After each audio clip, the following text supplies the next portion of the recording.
Ya memang sungainya sungai yang sering dipakai ya buat mandi atau berenang anak-anak muda di sana. Cuma memang orang sana itu lebih menyarankan kalau orang yang mau renang di situ adalah orang yang jago renangnya gitu, yang udah baik, dan sangat dimungkinkan saat ini kondisinya sungainya itu lagi dingin katanya ya. Mudah-mudahan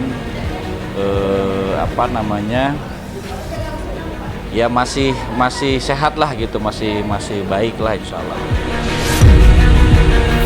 Kalau dari sisi kesiapan, Eril ini adalah termasuk pemuda yang rajin olahraga. Beliau bisa berenang, begitu ya. Kemudian beliau juga punya sertifikat diving, jadi punya kemampuan untuk menilai dan mengukur arus, sehingga tadi hal-hal yang tadi diperhatikan sebelum dilakukan. Dari mereka kami memperoleh informasi setiap tahun kejadian serupa begitu kira-kira terjadi 15 sampai 20 kasus setiap tahun. Ya, jadi kenapa cukup banyak? Karena memang seperti tadi saya sampaikan, ini tempat di mana orang berenang ya. Jadi kasusnya 15 sampai 20 kasus setahun. Ya tadi kita hari ini baru scrolling sempat shock banget karena di sosial media juga. Ya di sosial media, di mana-mana itu lagi beritanya lagi ya semuanya pasti berduka ya. Pokoknya doa yang terbaik ya dari kita, mukjizat itu pasti ada. Nggak ada yang tahu kan jalan Tuhan, mungkin bisa ditemukan dengan dalam keadaan sehat, tidak kekurangan satu apapun. Pokoknya doa yang terbaik, dan untuk kedua orang tuanya, buat Kang Ridwan juga diberikan ketabahan. Semangat lah pokoknya. Mudah-mudahan sehat-sehat gitu loh. Maksudnya bener-bener nggak terjadi apa-apa gitu, dan anaknya bisa ditemukan.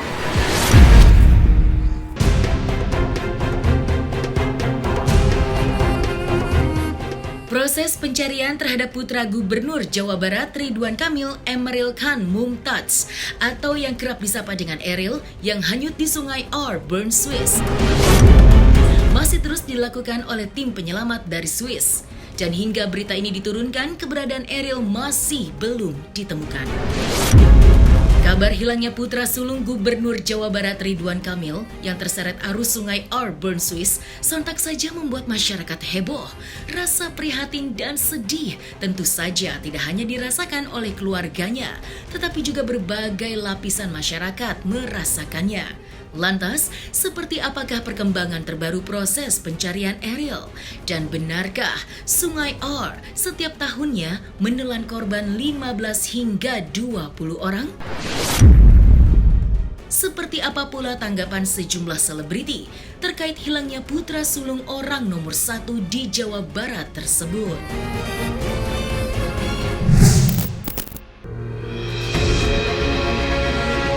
Sebagaimana diketahui, Eril dinyatakan hilang terbawa arus saat sedang berenang di Sungai Our, Bern, Swiss sejak Kamis 26 Mei kemarin.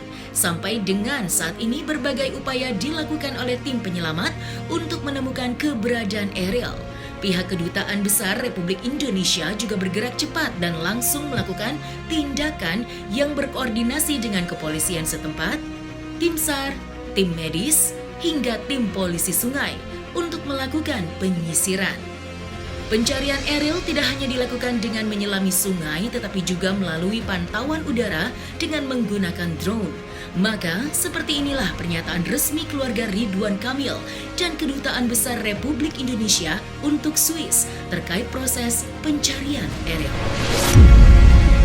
Segera setelah ketibaan dan menerima informasi yang cukup dari keluarga, staf kami dari KBRI BER langsung melakukan koordinasi dengan beberapa pihak untuk melacak kemungkinan keberadaan saudara Eril, yakni pihak kepolisian, UGD di berbagai rumah sakit, serta hotel tempat menginap di tengah kota Bern.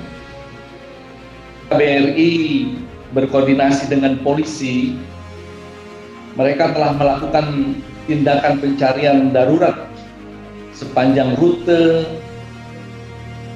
renang dan area sekitarnya sekitar pukul 10 pagi waktu Swiss. Tim SAR yang berjumlah sekitar 20 orang terdiri dari unsur polisi medis dan pemadam kebakaran.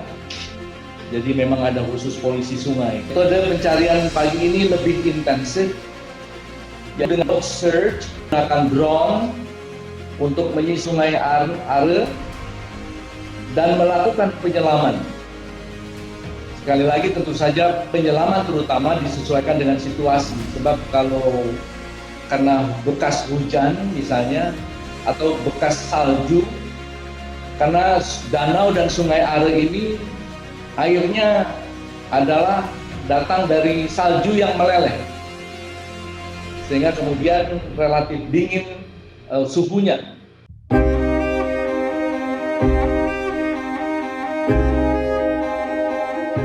Insiden hilangnya Ariel yang dikabarkan terseret derasnya sungai Our ternyata menyimpan sejumlah fakta yang cukup mengejutkan. Didaulat sebagai sungai terpanjang di Swiss, sungai Our memang begitu terkenal hingga menarik wisatawan baik lokal maupun internasional. Sungai Our yang terkenal dengan keindahannya ternyata menyimpan cerita kelam. Hilangnya Ariel terseret arus sungai Our bukanlah kali pertama. Sedikitnya 15 hingga 20 kasus dilaporkan setiap tahunnya. Informasi itu disampaikan langsung oleh Dubes Republik Indonesia untuk Swiss, Mulyaman Haddad. Tidak hanya itu, fakta lain yang juga cukup mencengangkan ialah informasi yang diberikan oleh perwakilan pihak keluarga Ridwan Kamil yang menyebutkan jika Ariel memiliki lisensi diving. Lantas seperti apakah kronologis kejadian terseretnya Ariel di Sungai Our? Seperti apakah pula tanggapan sejumlah selebriti terkait hal tersebut? Tempat lihat-lihat, baca review dari beberapa tulisan-tulisan orang ya yang tahu situasi di sana gitu. Ya memang sungainya sungai yang sering dipakai ya buat mandi atau berenang anak-anak muda di sana. Cuma memang orang sana itu lebih menyarankan kalau orang yang mau renang di situ adalah orang yang jago renangnya gitu, yang udah baik, dan sangat dimungkinkan saat ini kondisinya sungainya itu lagi dingin katanya ya. Mudah-mudahan ya masih sehat lah gitu, masih baik lah insya Allah. Ke Swissnya udah pernah, sungainya juga udah pernah lihat, tapi kan nggak pernah renang di sana ya, karena waktu itu saya pergi akhir tahun lagi dingin, lagi ada salju. Kalau sekarang kan lagi enggak ya, lagi menjelang summer ya. Ada itu kan sungainya selalu ada airnya ya, arusnya ada, karena itu sungai terpanjang di Swiss ya, sekitar 280 km lebih kayaknya, 280 atau 880 gitu. Dan dia tuh mengelilingi desa-desa. Saya lihat foto-fotonya juga tadi, ada yang sungainya berwarna biru, ada juga yang sungainya berwarna keruh ya, karena saking panjangnya gitu. Ya insya Allah lah, mudah-mudahan nggak apa-apa. Belum Enggak sih. sih, tapi kita sempat lihat di sosial media bahwa misalnya memang orang-orang juga pada terjun juga kan ke bawah situ kan. Jadi memang tempat wisata sepertinya gitu loh. Begitu, tapi memang kelihatan kalau si sungainya itu sangat deras sekali sih. Setiap tahun kejadian serupa begitu kira-kira terjadi 15 sampai 20 kasus setiap tahun. Ya, jadi kenapa cukup banyak? Karena memang seperti tadi saya sampaikan, ini tempat di mana orang berenang ya. Jadi kasusnya 15 sampai 20 kasus setahun ya. Apakah ada warning seperti yang saya saksikan, warning selain warning di lokasi ya, dengan rambu, tanda dan lain sebagainya, setiap saat kita juga bisa mengecek website dari pemerintah lokal, pengelola sungai yang juga sering diacu oleh masyarakat. Bagaimana, berapa suhu beberapa suhu air hari ini itu kita tidak perlu datang ke sungai untuk mengecek, karena kemudian pihak pemerintah sudah menyampaikan data dan informasi yang lengkap, termasuk perkiraan arus derasnya, rata-rata tergantung juga, tapi rata-rata 180 sampai 230 meter kubik per detik, ya itu selalu disampaikan. Jadi saya melihat sudah cukup banyak informasi yang bisa dimanfaatkan oleh masyarakat. Berdasarkan keterangan dari pihak keluarga famili yang di sana, jadi sebelum melakukan kegiatan berenang, ini Ariel memastikan titik mana yang paling aman, begitu. Karena kalau Bapak Ibu semua melihat fotonya, itu kan tempting ya, membuat orang ingin terjun karena warnanya jernih, lebar, begitu. Nah ini beberapa titik diperhatikan, titik mana bahkan titik jembatan langsung dicoret oleh Ariel, karena kalau lihat yang lain pengennya loncat di jembatan, begitu. Ini dianggap tidak aman, dan dipastikan titik turunnya itu adalah turun yang ada tangga, begitu. Jadi itu sudah dilakukan survei beberapa titik, jadi tidak langsung. Yang selanjutnya adalah juga memastikan tidak loncat, jadi turunnya perlahan, begitu. Dan kalau dari sisi kesiapan, Ariel ini adalah termasuk pemuda yang rajin olahraga. Beliau bisa berenang, begitu ya. Kemudian beliau juga punya sertifikat diving, jadi punya kemampuan untuk menilai dan mengukur arus, sehingga tadi hal-hal yang tadi diperhatikan sebelum dilakukan. Jadi berdasarkan informasi keluarga, beliau memastikan siapa yang layak turun dan tidak turun. Jadi Ariel mengatur hanya yang boleh turun itu hanya maksimum 3 orang, karena beliau melihat kesiapan, begitu. Nah, kami yakin ini rasa tanggung jawab beliau sebagai insting ponakan kami yang teladan. Beliau kelihatannya mengambil posisi paling belakang karena ingin memastikan semua pada posisi yang safety, begitu. Nah ini bisa jadi kalau dari cerita keluarga kita memahami karena beliau ingin menjaga safety yang lain sementara sungainya berarus. Jadi pasti mohon maaf saya izin karena saya juga biasa diving. Kalau berenang lihat arus itu harusnya mengikuti arus diagonal. Tapi kalau kita ada buddy, ada kawan, kita pasti menjaga agar selalu ada teman kita selalu terlihat posisinya. Sehingga pasti ada sedikit effort tambahan menjaga jarak dengan orang yang kita ingin pastikan safety, dengan kemudian kekuatan arus yang mendorong ke arah lain. Nah ini karena informasi keluarga, Ariel memastikan yang lain bisa sampai ke daratan, gitu. Nah kelihatannya setelah itu mungkin ada situasi arus yang tidak bisa dikendalikan. Jadi poinnya adalah secara fisik, mental siap, secara lokasi sudah dipastikan safety, tapi mungkin ada sesuatu hal yang di luar ukuran manusia.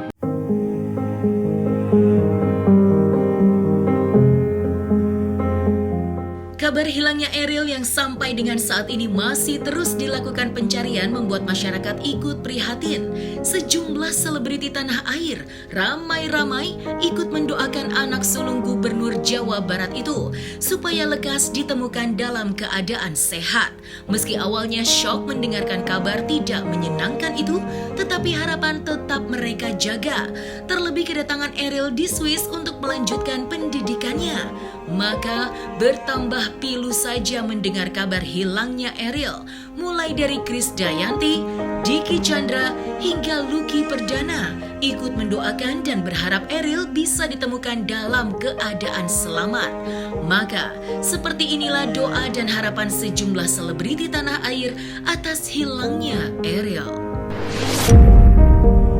Tentu keprihatinan yang luar biasa untuk senior kita Bapak Ridwan Kamil dan juga Teteh Atalia.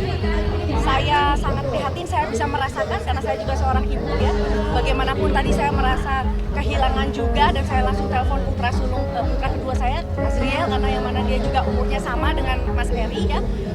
Saya ingatkan hati-hati di jalan, apalagi sering motoran, sering Vespa gitu. Nah itu jaga ya, kita tentunya mengharapkan semua keluarga bisa diberikan kekuatan, dan kita terus berdoa ya. Ibu pribadi kenal nggak dengan beliau? Sangat, malah baru kemarin saya terima bingkisan lebaran karena memang dialamatkan ke kantor DPR, jadi saya terlambat terimanya. Jadi saya juga langsung DM beliau, Teteh juga sering WhatsApp DM saya. Mungkin sosok anaknya sendiri seperti apa nih? Saya nggak tahu kalau beliau punya anak yang seumuran Azriel ya. Jadi saya ikut mendoakannya, mudah-mudahan seluruh bangsa Indonesia ini Saya yang juga punya putra pasti bisa merasakan betapa tidak enaknya dan betapa khawatirnya Bapak Ridwan Kamil dengan Bu Cinta, dan doa saya mudah-mudahan putra segera ditemukan dan bisa berkumpul kembali dalam keadaan sehat walafiat. Ya, kebetulan saya mendengar atau mendapat berita ini pas sedang menyiapkan video Bapak Ridwan Kamil dengan Bu Cinta, karena memang ada janji beberapa hari ke depan. Ya mudah-mudahan semuanya baik-baik aja, dan itu harapan saya dan harapan kami sebagai warga Jawa Barat. Ya, saya tentunya turut prihatin atas musibah yang terjadi terhadap anaknya Kang Emil. Mudah-mudahan segera ditemukan ya dalam keadaan sehat walafiat. Kang Emil beserta dengan istri mudah-mudahan diberikan kesabaran dan kekuatan. Kami tentunya masyarakat Indonesia terus berdoa untuk kesehatan dan keselamatan Ananda. Mudah-mudahan segera ditemukan dan insya Allah dalam keadaan sehat walafiat, dan insya Allah mudah-mudahan ini bisa menjadi pelajaran bagi kita semuanya. Amin ya rabbal alamin.